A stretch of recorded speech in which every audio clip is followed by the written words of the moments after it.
This documentary contains AI-generated recreations. It is not official footage and is not affiliated with FIFA or the England football team. Long before the roar of stadiums, before the anthem and the badge, there was a game. Simple, raw, and born on the muddy fields of England. A game that would conquer the world. On the 30th of November, 1872, history was made. England faced Scotland at Hamilton Crescent in Glasgow, the world's very first official international football match. The result was a goalless draw, but something far greater had begun. From that moment, a nation adopted its symbol. 3 lions on the shirt. A badge worn with pride by every player who pulled on the white of England. A crest with roots stretching back to the 12th century. England did not just play football. England invented the modern rules of the game.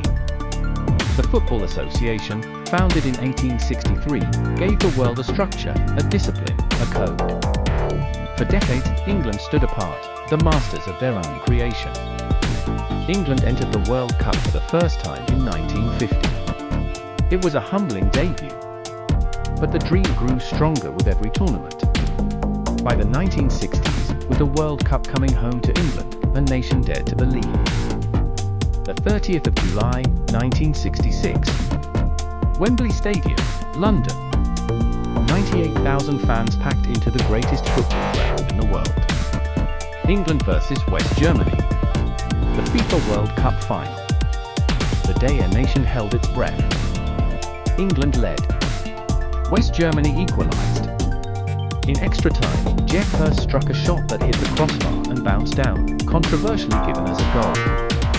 Then, in the dying seconds, Hurst completed the most famous hat-trick in football history. 4-2. England were world champions. And then came the moment that defined a generation. Bobby Moore, the captain. The leader? Clean, composed, brilliant. He walked up those Wembley steps, wiped his hands on his shorts so as not to dirty the royal gloves of Her Majesty the Queen, and raised the Jules Rimet trophy to the sky. The final whistle blew, and England went wide. From London to Liverpool, from Manchester to Newcastle, the streets filled with joy. A country united. A moment that will never be forgotten. Bobby Charlton, a survivor of the Munich air disaster who became the heartbeat of England. His thunderous shooting and graceful vision made him one of the greatest players in the history of the game.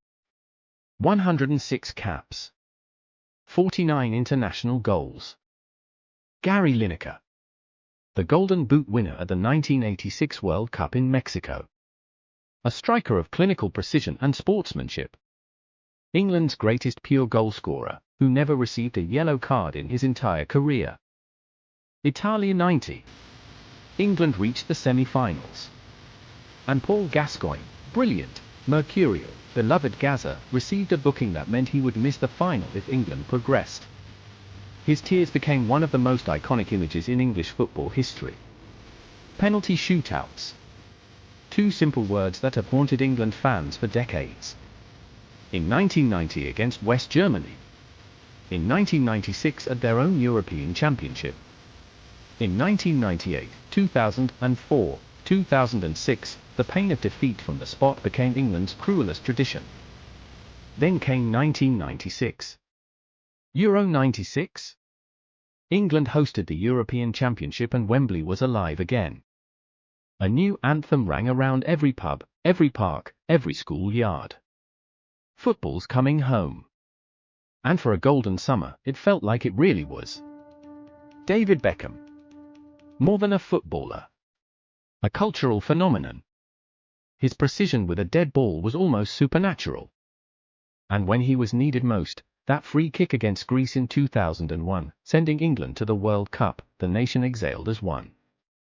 Wayne Rooney burst onto the world stage at Euro 2004 as a teenager, stunning the tournament with his fearless brilliance. He would go on to become England's record goalscorer, 53 goals in 120 caps. A phenomenon from start to finish.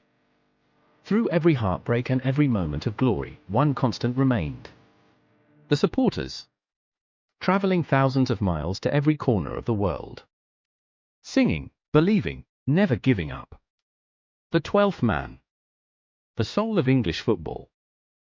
Wembley Stadium. The home of football. Rebuilt and reborn in 2007, it stands as the grandest arena in English sport, 90,000 seats, that iconic arch visible from miles across London. Every England player's dream is to play here. Every fan's dream is to see England triumph here again. Harry Kane. A modern captain defined by goals and leadership. England's all-time leading scorer, who has carried the weight of a nation's hopes with dignity and determination. At every tournament, fans look to Kane to finally end the long wait. Then, at Euro 2020, something extraordinary happened. England reached a major final for the first time in 55 years. Wembley was a fortress. The nation dared to dream again.